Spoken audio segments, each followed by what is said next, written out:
শিক্ষার্থীবৃন্দ, আশা করি তোমরা সবাই ভালো আছো।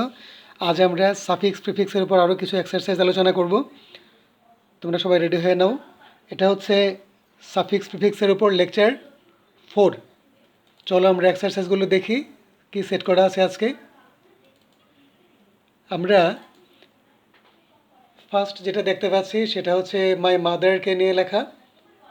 একটু লক্ষ্য করো, my mother has come of এখানে জন্ম নেয়া। My mother has come of, আমার মা জন্ম নিয়েছেন কিংবা এসেছেন, of a dash Muslim family. কী মিন করা হচ্ছে যে আমার মা একটা মুসলিম ফ্যামিলি থেকে এসেছেন। মুসলিম ফ্যামিলিটা কেমন ফ্যামিলি? রেসপেক্ট লেখা আছে। রেসপেক্ট থেকে কী কী ওয়ার্ড তৈরি করেছিলাম আমরা? রেসপেক্টফুল, রেসপেক্টেবল, এরকম না? তো এখন চিন্তা করে দেখো, আমার মা যে মুসলিম ফ্যামিলি থেকে এসেছেন সেটা কি রেসপেক্টফুল মুসলিম ফ্যামিলি না রেসপেক্টেবল মুসলিম ফ্যামিলি? বলো। রেসপেক্টফুল মানে হচ্ছে শ্রদ্ধাশীল। তো ফ্যামিলিটা কি শ্রদ্ধাশীল না শ্রদ্ধা পাওয়ার মতো? শ্রদ্ধা পাওয়ার মতো, সেটাকে বলা হয় রেসপেক্টেবল ফ্যামিলি। কেমন? He is a respectable person. তিনি একজন রেসপেক্টেবল পারসন বলতে আমরা কি বুঝি? সম্মানিত ব্যক্তি। আমার মা এসেছেন একটা সম্মানিত মুসলিম ফ্যামিলি থেকে, এই জন্য বলা হচ্ছে my mother has come of a respectable Muslim family. তো যিনি শ্রদ্ধা করেন তিনি হচ্ছে রেসপেক্টফুল, আর যাকে আমরা শ্রদ্ধা করি, যিনি শ্রদ্ধা পাওয়ার যোগ্য, তাকে বলা হয় রেসপেক্টেবল। কাজে আমার মায়ের যে ফ্যামিলিটা সেটা হচ্ছে রেসপেক্টেবল ফ্যামিলি, ওই ফ্যামিলিটা শ্রদ্ধা পাওয়ার যোগ্য। ঠিক আছে? My mother has come of a respectable Muslim family. She is very polite, তিনি খুব ভদ্র। অ্যাফেকশনেট, স্নেহশীল and intelligent. She manages the family, তিনি আমাদের ফ্যামিলিটা ম্যানেজ করেন নাইসলি, খুব সুন্দরভাবে। শি লাভস মি, কী হবে? ডিয়ারলি। শি ইজ রেডি, তিনি প্রস্তুত। To sacrifice her own happiness, তিনি তার নিজের সুখ বিসর্জন দিতে প্রস্তুত। কি বিসর্জন দিতে প্রস্তুত? সুখ। সুখ ইংরেজি কি? Happiness, HAPPINESS। She gives much importance, she gives much importance. আমি আবার সেন্টেন্সটা বলছি। শি গিভস, তিনি দিয়ে থাকেন, মাচ ইম্পর্টেন্স, অনেক গুরুত্ব, অন ট্রুথফুলনেস, সত্যবাদিতার উপর। ঠিক আছে? অ্যান্ড অনেস্টি, সত্যবাদিতা এবং সততার উপর তিনি গুরুত্ব দিয়ে থাকেন। শি অ্যাডভাইজেস আস, তিনি আমাদের উপদেশ দিয়ে থাকেন, not to follow any dishonesty, মানে অসততা অনুসরণ না করতে তিনি আমাদের উপদেশ দিয়ে থাকেন। And not to do anything unwisely, unwisely কোনো কিছু করতে নিষেধ করে থাকেন। শি ক্যান নট টলারেট, তিনি সহ্য করতে পারেন না। কি সহ্য করতে পারেন না? ইমমডেস্টি। মডেস্টি অর্থ কি? ভদ্রতা। ঠিক আছে? তার অপোজিট ওয়ার্ড হচ্ছে ইমমডেস্টি, IMM। নেক্সটটা আমরা পড়ি, দেখি কি আছে। এ ডে লেবার, ওয়ার্ডটা কি? এ ডে লেবার না এ ডে লেবারার? এ ডে লেবারার, একজন দিনমজুর। ইজ দ্য পারসন হবে এখানে। এ day labourer is the person who does manual labour in various fields. He is not dash to us. একটু ভেবে দেখো তো, ডে লেবারার কি আমাদের পরিচিত না অপরিচিত? আমাদের কাছে কিন্তু ডে লেবারার ওয়ার্ডটা খুবই পরিচিত, বা ডে লেবার ব্যক্তিটা আমাদের কাছে খুবই পরিচিত। কিন্তু এখানে বলেছে হি ইজ নট, তিনি কি নয়? অপরিচিত নয়। He is not unknown to us, he is to be, তাকে হতে হয়। একজন দিনমজুরকে কেমন হতে হয়? অবশ্যই হেলদি হতে হয়। দিনমজুর যদি হেলদি না হয় তাহলে কিন্তু সে পরিশ্রম করতে পারবে না। He is to be healthy, strong and stout. He is an early riser, একজন ডে লেবারের কিন্তু আর্লি রাইজার, কারণ তাকে ভোরবেলা ঘুম থেকে উঠতে হয়, তাই না? হি ওয়ার্কস হার্ড, সে পরিশ্রম করে। ফ্রম ডন টু ডাস্ক, সকাল থেকে মানে ভোর থেকে সন্ধ্যা পর্যন্ত তাকে পরিশ্রম করতে হয়। ফর হিজ এমপ্লয়ার, এমপ্লয়ার একটা ইয়ার যুগ হবে। যিনি চাকরি দিচ্ছেন, যার আন্ডারে একজন ডে লেবারার কাজ করছেন, তাকে বলা হচ্ছে এমপ্লয়ার। একজন ডে লেবারারকে তার এমপ্লয়ারের জন্য ভোর থেকে সন্ধ্যা পর্যন্ত কাজ করতে হয়। হি can not lead an independent life. একজন ডে লেবারার কিন্তু ইন্ডিপেন্ডেন্ট লাইফ লিড করতে পারে না। কেন পারে না তোমরা জানো? মালিকের অধীনে মালিকের পছন্দ মতো তাকে কাজ করতে হয়। হি ইজ টু ডিপেন্ড, তাকে নির্ভর করতে হয় অন হিজ এমপ্লয়ার। দো যদিও the service of a day labourer, যদিও একজন দিনমজুরের সেবা is of great importance, he is very much neglected, সে কিন্তু খুবই অবহেলিত। He can not lead a peaceful life, শান্তিপূর্ণ জীবনযাপন সে করতে পারে না। কারণ কি? তার ইনকাম যথেষ্ট নয়। He always leads a very unhappy and indecent life. Unhappy life lead করে এবং ইনডিসেন্ট লাইফ লিড করে একজন ডে লেবারার। ওকে, নেক্সট ওয়ান। আচ্ছা, পোস্টম্যানের সাথে আমরা সবাই মোটামুটি পরিচিত, যদিও পোস্টম্যানদের আমরা এখন খুব কম দেখি। মোবাইলের যুগ চলে আসছে, ইন্টারনেটের যুগ চলে আসছে, তাই না? পোস্টম্যান খুবই একজন পরিচিত ব্যক্তি ছিলেন অতীতে, যার জন্য আমরা অনেকেই এগারলি ওয়েট করতাম, খুব আগ্রহের সাথে ওয়েট করতাম যে আমাদের পরিচিত জনদের চিঠি পোস্টম্যান নিয়ে আসবে, আকাঙ্ক্ষিত চিঠি পোস্টম্যান নিয়ে আসবে। এজন্য আমরা পোস্টম্যানের জন্যই এগারলি ওয়েট করতাম। এই কথাটা এখানে বলা হচ্ছে, a postman is the most eagerly waited person. Eagerly waited, খুব আগ্রহের সাথে ওয়েট করতাম আমরা তার জন্য। হি রেন্ডার্স, রেন্ডার্স মানে প্রদান করে থাকেন। একজন পোস্টম্যান কি প্রদান করে থাকেন? ভ্যালুয়েবল সার্ভিস টু আস, মূল্যবান সেবা প্রদান করে থাকেন। হি পারফর্মস হিজ ডিউটিস, তিনি তার দায়িত্ব পালন করেন রেগুলারলি অ্যান্ড সিনসিয়ারলি।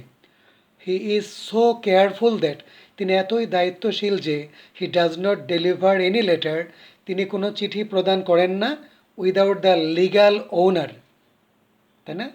যে কি বলে এটাকে, আমরা বলতে পারি সত্যিকারের মালিক ছাড়া, আইনসঙ্গত মালিক ছাড়া, ওনার অর্থ মালিক, আইনসঙ্গত মালিক ছাড়া কাউকেই তিনি চিঠি দেন না। Of the thing to be delivered, if he fails, একজন পোস্টম্যান যদি ব্যর্থ হন to discharge his duties, discharge মানে পালন করা, ডিআইএস জয়েন হচ্ছে শুধু prefix. If he fails to discharge his duties properly, যদি তিনি তার দায়িত্ব ঠিকমতো পালন করতে ব্যর্থ হন, ইট মে কজ, এটা কি ঘটাতে পারে? আইরিপেয়ারেবল লস, অপূরণীয় ক্ষতি, আইরিপেয়ারেবল লস করতে পারে to the person concern. But he is not given, কিন্তু পোস্টম্যানকে দেয়া হয় না proper treatment.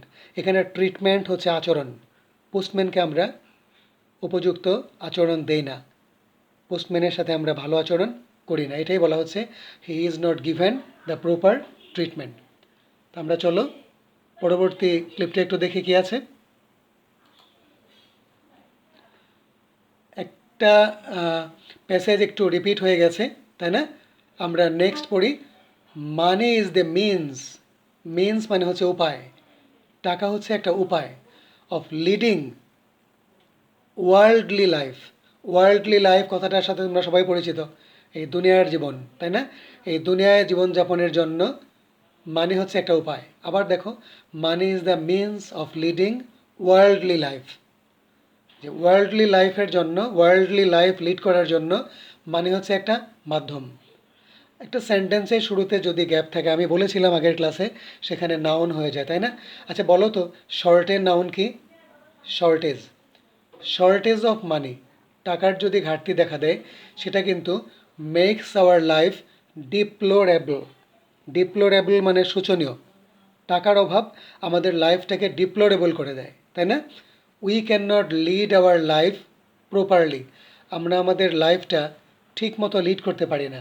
We can not lead our life properly in want of money, টাকার অভাবে আমরা লাইফটা সুন্দরভাবে লিড করতে পারি না। But there is difficulty, difficulty মানে কি? অভাব। দেয়ার ইজ ডিফিকাল্টি, অভাব রয়েছে, ইন কি এখানে, সরি, দেয়ার ডিফিকাল্টি মানে কঠিন অবস্থা, সমস্যা।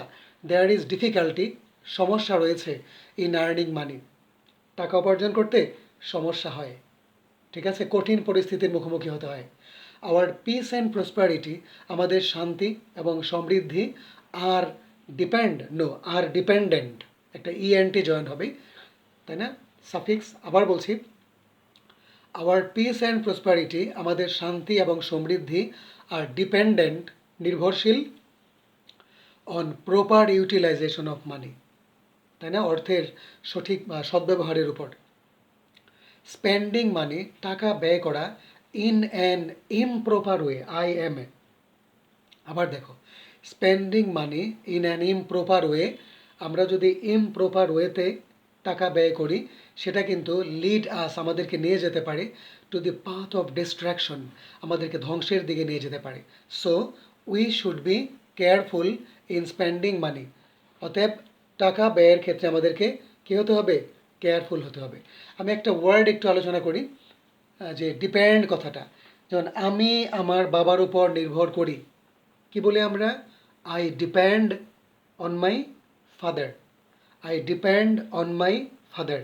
কিন্তু এটা যখন হয়ে যাবে আমি আমার বাবার উপর নির্ভরশীল, তখন হবে I am dependent, I am dependent on my father. Okay, আচ্ছা, তাহলে এই লাইনটা কিন্তু ঠিকই ছিল, যে our peace and prosperity are dependent on proper utilisation of money. Okay, চলো আমরা পরবর্তী ক্লিপে যাই। দেখো, the true aim of education, শিক্ষার সত্যিকারের লক্ষ্য হচ্ছে দ্য হারমোনিয়াস ডেভেলপমেন্ট। হারমোনিয়াস মানে কি? সমন্বিত। শিক্ষার লক্ষ্য হচ্ছে সমন্বিত উন্নয়ন, উন্নয়ন মানে ডেভেলপমেন্ট। তোমাদের জেনে রাখা ভালো যে শিক্ষা মানে কি? শরীর, মন এবং আত্মার যে সমন্বিত উন্নয়ন, সেটাই হচ্ছে শিক্ষা। সেটাকেই বলা হয় harmonious development of body, mind and soul. Again, the true aim of education is, শিক্ষার প্রকৃত লক্ষ্য হচ্ছে the harmonious development of body, mind and soul. But কিন্তু বুকিশ নলেজ, বুকিশ নলেজ মানে হচ্ছে বইয়ের জ্ঞান। কিন্তু বইয়ের জ্ঞান, বলো, শুধু বইয়ের জ্ঞানটাকেই সাফিসিয়েন্ট না। Bookish knowledge is insufficient in this regard without co-curricular activities. শিক্ষার্থীরা তোমরা জানো কো-কারিকুলার অ্যাক্টিভিটিস মানে কি? যে লেখাপড়া ছাড়াও আরও কিছু কাজ আছে স্টুডেন্টদের করতে হয়, তাই না? খেলাধুলা, কবিতা আবৃত্তি, তাই না, উপস্থিত বক্তৃতা, অভিনয়, এগুলি হচ্ছে কো-কারিকুলার অ্যাক্টিভিটিস। এখানে এটাই বলা হচ্ছে যে without co-curricular activities, co-curricular activities ছাড়া the full blooming of body, mind and soul is impossible, তাই না? শরীর, মন এবং আত্মার যে বিকাশ সেটা অসম্ভব। কো-কারিকুলার অ্যাক্টিভিটিস ইনক্লুড, কো-কারিকুলার অ্যাক্টিভিটিসের মধ্যে কী আছে? ডিবেট আছে, publication of magazine, cultural activities সবই আছে। Co-curricular activities are part and parcel, অবিচ্ছেদ্য অংশ। পার্ট অ্যান্ড পার্সেল মানে অবিচ্ছেদ্য অংশ। কো-কারিকুলার অ্যাক্টিভিটিস হচ্ছে অবিচ্ছেদ্য অংশ for the full flourishment of the talents of the students. Okay, the flourishment অর্থ কি? বিকাশ বা উন্নয়ন। দে অলসো টিচ স্টুডেন্টস, এগুলো স্টুডেন্টদের কী শিক্ষা দেয়? Modesty, diligence, politeness, etcetera. They also, তোমাদের আমি বলেছিলাম একটা সেন্টেন্সে সাবজেক্টের পর ভার্ব বসে। এখন তোমরা বলো, দে হচ্ছে সাবজেক্ট, তাহলে টাইটের ভার্ব কী হবে? টাইটেন, একটা ইএন সাফিক্স জয়েন হবে, তাই না? They also tighten the bondage of friendship, এগুলো বন্ধুত্বের যে বন্ধন সেটাকে শক্তিশালী করে অ্যামাং দ্য স্টুডেন্টস। আশা করি তোমরা এই ক্লিপটা বুঝতে পেরেছো, প্যাসেজটা বুঝতে পেরেছো।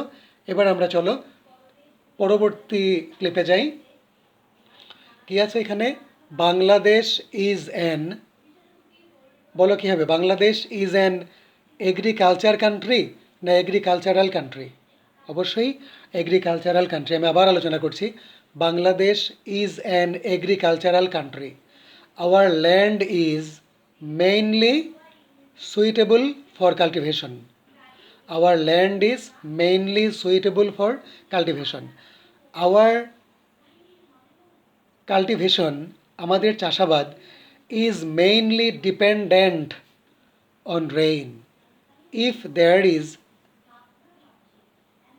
sufficient, if there is timely rainfall, if there is timely rainfall, timely যদি বৃষ্টিপাত হয়, the farmer can grow enough food, তাহলে কৃষকরা পর্যাপ্ত ফসল জন্মাতে পারে, বাট ভেরি অফেন কিন্তু প্রায়ই আনটাইমলি রেইনফল, অসময়ের বৃষ্টি hampers the production of crops, ফসলের উৎপাদনে ব্যাঘাত ঘটায়। ঠিক আছে, তারপরে কী হবে দেখো, ইনসাফিসিয়েন্ট, আবার ইনসাফিসিয়েন্ট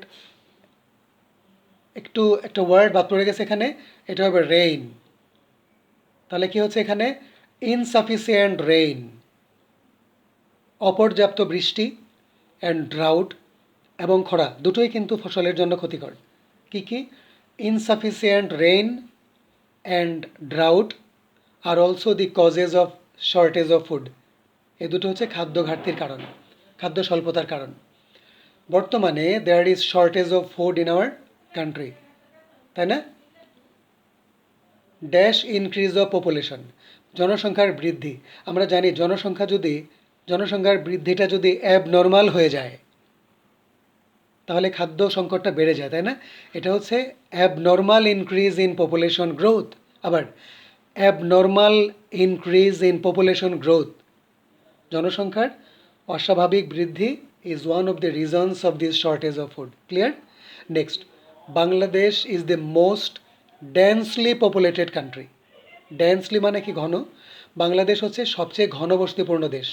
দিস ক্রিয়েটস, এই যে ঘনবসতি, অনেক জনসংখ্যা, এটা কি তৈরি করে? This creates food problem, educational problem, unemployment problem. Unemployment problem কি? বেকার সমস্যা। জনসংখ্যা বেড়ে গেলে কিন্তু আনএমপ্লয়মেন্ট প্রবলেম দেখা দেয়, তাই না? তারপর মেডিকেল প্রবলেম দেখা দেয়, শেল্টার প্রবলেম, এনভায়রনমেন্টাল প্রবলেম, এই ধরনের সমস্যা দেখা দেয়। টু চেক, চেক মানে নিয়ন্ত্রণ করা, to check the abnormal growth of population. আবার বলছি, to check the abnormal growth of population, জনসংখ্যার অস্বাভাবিক বৃদ্ধিটাকে নিয়ন্ত্রণ করার জন্য top most importance should be attached, যে সর্বাধিক গুরুত্ব দিতে হবে to education of the masses, সাধারণ জনগণের জন্য। কিপিং দি এন্টায়ার পপুলেশন, সমগ্র জনসংখ্যাকে রাখিয়া, কি রাখিয়া? আনএডুকেটেড, সমগ্র জনসংখ্যাকে অশিক্ষিত রেখে। আবার দেখো, keeping the entire population uneducated, সমগ্র জনসংখ্যাকে অশিক্ষিত রেখে, ইট উড বি ইম্পসিবল, এটা অসম্ভব, to develop national awareness among them, মানে জাতীয় সচেতনতা তৈরি করা সম্ভব নয়। সমগ্র জনসংখ্যাকে অশিক্ষিত রেখে জাতীয় সচেতনতা তৈরি করা অসম্ভব। ইট ইজ এডুকেশন, এটা হচ্ছে শিক্ষা, যাহা কি করে? আমাদের দৃষ্টিভঙ্গিটাকে প্রসারিত করে, তাই না? এখানে হুইচ হচ্ছে সাবজেক্ট, হুইচ হলো সাবজেক্ট, তাহলে এটা ভার্ব হয়ে যাবে। ব্রডের ভার্ব কি? ব্রডেন, একটা ইএন যোগ হবে, তাই না? হুইচ হচ্ছে থার্ড পারসন সিঙ্গুলার, তাহলে ভার্বের সাথে অ্যাস হবে। কি দাঁড়াচ্ছে? It is education which broadens our outlook, যা আমাদের ভঙ্গিটাকে প্রসারিত করে, অ্যান্ড ড্যাশ আওয়ার মাইন্ড, এবং মনটাকে আলোকিত করে। আলোকিত করে ইংরেজি কি? এনলাইটেন্স, আগে একটা ইএন জয়েন হবে। ঠিক আছে, এই প্যাসেজটা আমি আবার সলিউশন দিচ্ছি তোমাদের সবার সুবিধার জন্য। দেখো, Bangladesh is the most densely populated country, this creates food problem, educational problem, unemployment problem, medical problem, shelter problem, environmental problem. To check the abnormal growth of population, topmost importance should be attached to education of the masses. Keeping the entire population uneducated, it would be impossible to develop national awareness among them. It is education which broadens our outlook and enlightens our mind. Broadens our outlook and enlightens our mind. Okay? এবার আমরা সর্বশেষ ক্লিপটা দেখবো আজকে। A library is a store house of knowledge.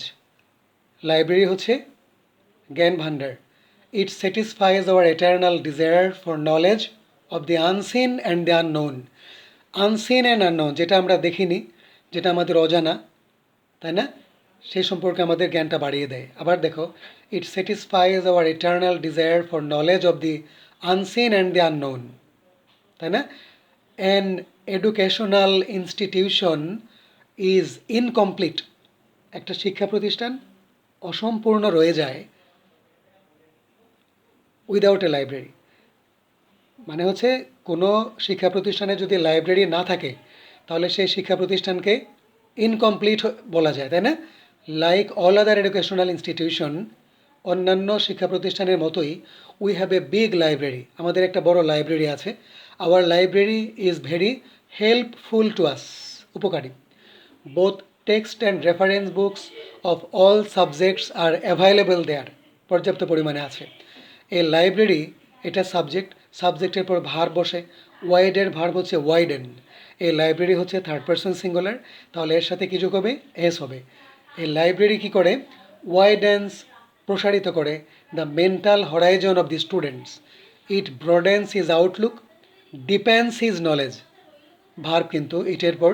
It broadens his outlook, deepens his knowledge, জ্ঞানটাকে গভীর করে দেয়। Again, it is impossible for him, একজন স্টুডেন্টের পক্ষে অসম্ভব, টু বাই অল বুকস, সব ধরনের বই ক্রয় করা আমাদের পক্ষে অসম্ভব। So he can borrow books, এখানে হি বলতে স্টুডেন্টকে বোঝানো হচ্ছে। He can borrow books from the library, একজন স্টুডেন্ট লাইব্রেরি থেকে বই ধার করতে পারে। And derive much benefit. Our library has a great attraction to us. I am proud of the library. Okay, তো শিক্ষার্থীবৃন্দ, আজকের ক্লাসটা এই পর্যন্তই ছিল। আশা করি তোমরা মনোযোগ দিয়ে শুনেছো এবং বুঝতে পেরেছো। সাফিক্স প্রিফিক্স নিয়ে আমি তোমাদেরকে আরেকটি ক্লাস দেব পরবর্তী দিন, লেকচার 5। ঠিক আছে, তোমরা সবাই ভালো থেকো, আজ এ পর্যন্তই।